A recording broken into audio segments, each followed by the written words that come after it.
So we Did you say Tuesday or Thursday? I'm like, wait a minute, that doesn't sound right. It's Wednesday. Oh, it's a weekender Wednesday. So we're going to tell you all the really cool Halloween stuff that's going up, like all the events so you can dress up again and again and again. Yes. I'm all about that. Doing as many times as you possibly can. Speaking of haunted house, right? My audio was being weird, so you're like, I'm still on Tuesday. I'm like, I can't hear if you're talking to me. I don't know what my costume's going to be. I have a question for you. Okay, yes. If you were presented a 40-page waiver that looked like this, just to get into an open house, would you do it? No.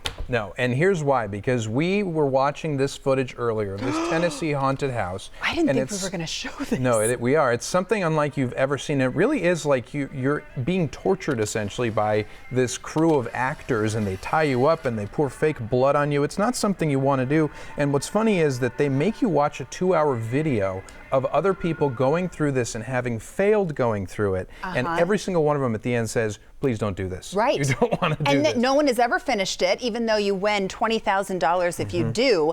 And they even record this. First of all, they hypnotize you. What?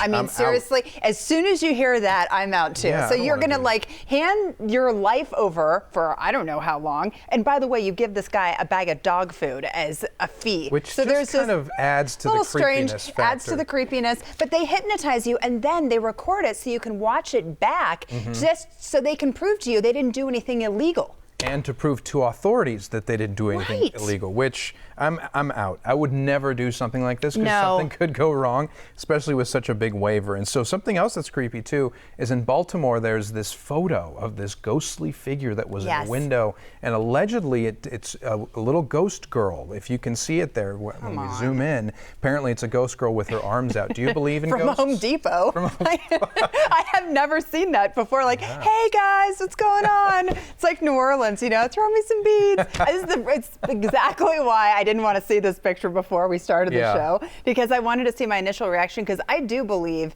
in ghosts and spirits. I do. I absolutely do. There are too many things. I believe in dog ghosts, oddly. I think I saw my old golden retriever one time. Well, then you believe in ghosts. Appeared. But just dogs, not people. Oh, yeah. I think only all dogs go to heaven. We don't really deserve to go up there. Yeah.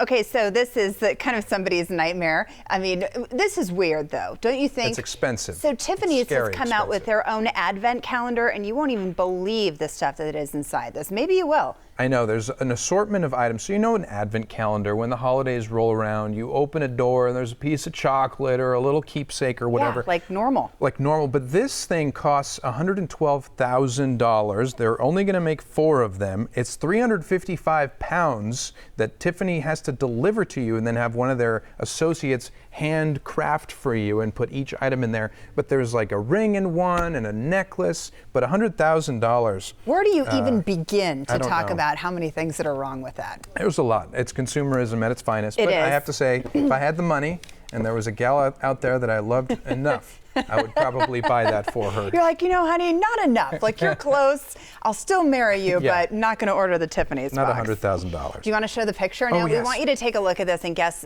what it is. Okay, so from the other room, if you're not watching TV right now, just peek your head in and take a look at this. So what you're looking at here are the new logos for the Paris 2024 Olympics. And then this logo in particular is getting a lot of attention because does it look like something else to you? People are really upset about backlash. this. If you have ever used, and let's see if I can flip it here, this app, Tinder, that's what people are thinking that the new logo looks like. And they're making all sorts of fun of it on Twitter and saying, you know, L'Oreal Paris Olympics 2024. And so they didn't do such a great job, it's a little inappropriate. with Let's just wait to see what the Olympics are like now coming up. I know. There could be some subliminal messages in there somehow. We'll see.